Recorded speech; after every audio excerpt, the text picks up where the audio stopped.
Friends, வணக்கம் and welcome to எங்கள் வீட்டு சமையல். இன்றைக்கி நம்ம வந்து கார்த்திகை ஸ்பெஷல் அப்பம் எப்படி செய்யணும் அப்படின்றது தான் பார்க்க போகிறோம். சரி வாங்க வீடியோக்குள்ளே போகலாம். நம்ம இன்றைக்கி கார்த்திகை ஸ்பெஷல் அப்பம் செய்ய போகிறோம். இது பச்சரிசியும் வெல்லம் வச்சு தான் இது செய்ய போகிறோம். இந்த அப்பம் வந்து உங்களுக்கு கேரளாவிலே ரொம்ப ஃபேமஸ்ஸு. இது வந்து வடை சட்டியிலையும் எண்ணெய் நிறையா ஊற்றி சுடலாம். நம்ம இதே மாதிரி குழிப்பணியார சட்டியிலையும் ஊற்றி நீங்கள் கொஞ்சமாக நெய்யோ எண்ணெயோ ஊற்றி குழிப்பணியார சட்டியிலையும் நீங்கள் ஊற்றி செய்யலாம். இதுக்கு 1 கப் போல் பச்சரிசியை வந்து நீங்கள் ஒரு 2 மணி நேரம் போல் ஊற வச்சுருங்க. இந்த 1 கப் வந்து 250 கிராம். நெக்ஸ்ட்டு நம்ம வந்து எந்த கப்பில் அரிசி அளந்தோமோ அதே கப்பில் 3/4 அளவு வெல்லம் எடுத்துக்கலாம். அடுத்து அதே கப்பில் அரை கப் அளவு தண்ணி எடுத்துக்கலாம். ஸோ 1 கப்பு இப்போ வந்து எங்களுக்கு 5 மணி நேரத்தில் மாவு வந்து புளிக்கல. ஏன்னா கிளைமேட் வந்து கொஞ்சம் சில்லுன்னு இருக்கிறதுனால வந்து 8லேருந்து 10 மணி நேரம் ஆச்சு புளிக்கிறதுக்கு.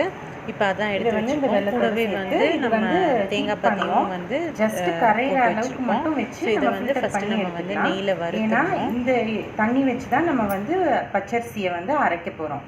அதனால் அரை பங்கு தண்ணி போட்டால் போதும். அது வந்து ஜஸ்ட்டு கரையணும். வெல்லம் கரைஞ்ச பிறகு நீங்கள் ஃபில்டர் பண்ணி எடுத்துக்கோங்க. அதை நம்ம வெல்லத்தை பாகு காய்ச்சிட்டோம்.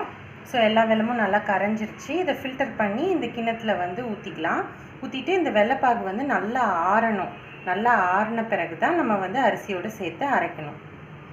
இதை வந்து ஃபில்டர் பண்ணி எடுத்துட்டோம். நல்லா ஆறிடுச்சு வெல்லம். இப்போ வந்து அரிசியும் நல்லா ஊறிடுச்சு 2 மணி நேரம். இப்போ இந்த அரிசியை நம்ம இந்த வெள்ளைப்பாகை வச்சு தான் நம்ம அரைக்க போகிறோம். இப்போ வந்து நாங்கள் 1 கப் தான் யூஸ் பண்ணுறதுனால நாங்கள் மிக்சியிலே போட்டு அரைச்சிடுவோம். நம்ம வந்து மாவை ஆட்டிட்டோம். இதை வந்து குறைஞ்சது ஒரு 5 மணி நேரமாவது நல்லா புளிக்க வைக்கணும். நம்ம வச்சுருக்க அந்த வெள்ளைப்பாகில் நம்ம இந்த அளவு மீதி வச்சுருக்கோம். ஸோ சப்போஸ் வந்து நம்ம அந்த உண்ணியப்பம் ஊற்றும் போது மாவு ரொம்ப கட்டியாக இருந்ததுன்னா நம்ம இதை தான் வச்சு மிக்ஸ் பண்ணிக்கணும். நம்ம சாதா தண்ணி யூஸ் பண்ணக்கூடாது.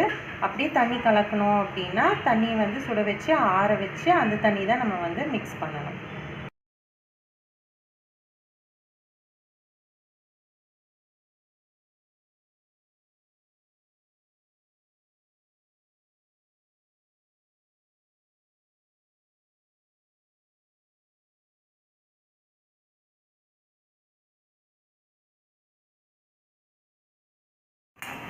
இந்த அளவுக்கு செவந்துச்சுன்னா போதும். இப்போ இதை எடுத்து நம்ம மாவோட மிக்ஸ் பண்ணிக்கலாம்.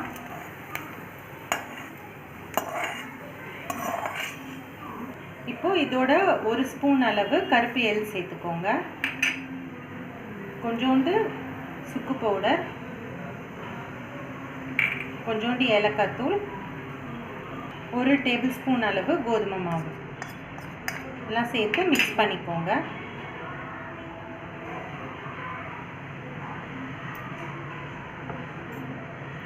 இப்போ வந்து நம்ம எல்லாத்தையும் மிக்ஸ் பண்ணிட்டோம். ஸோ இது வந்து கொஞ்சம் கட்டியாக இருக்குது. ஸோ நம்ம மீதி வச்சுருக்க வெள்ளைப்பாகு ஆட் பண்ணிக்கிறோம். ரொம்ப தண்ணியாக இருந்தாலும் அது நல்லா இருக்காது.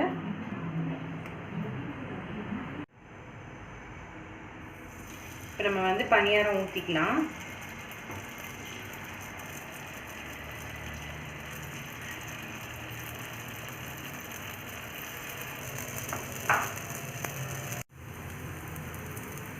ஒரு சைடு வெந்தோடனே நீங்கள் வந்து இன்னொரு சைடு வந்து திருப்பி போட்டுருங்க.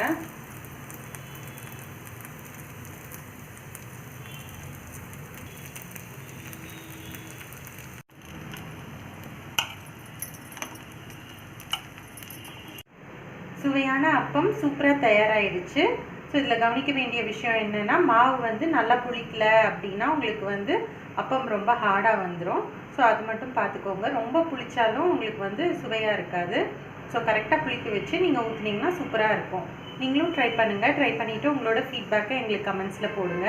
இந்த வீடியோ உங்களுக்கு பிடிச்சிருந்ததுன்னா லைக் பண்ணுங்கள், ஷேர் பண்ணுங்கள், சப்ஸ்கிரைப் பண்ணுங்கள். மறக்காமல் பெல் பட்டனையும் டேப் பண்ணுங்கள். அப்போ தான் எங்களோட ரெகுலர் அப்டேட்ஸ் உங்களுக்கு வந்து சேரும். தேங்க்யூ.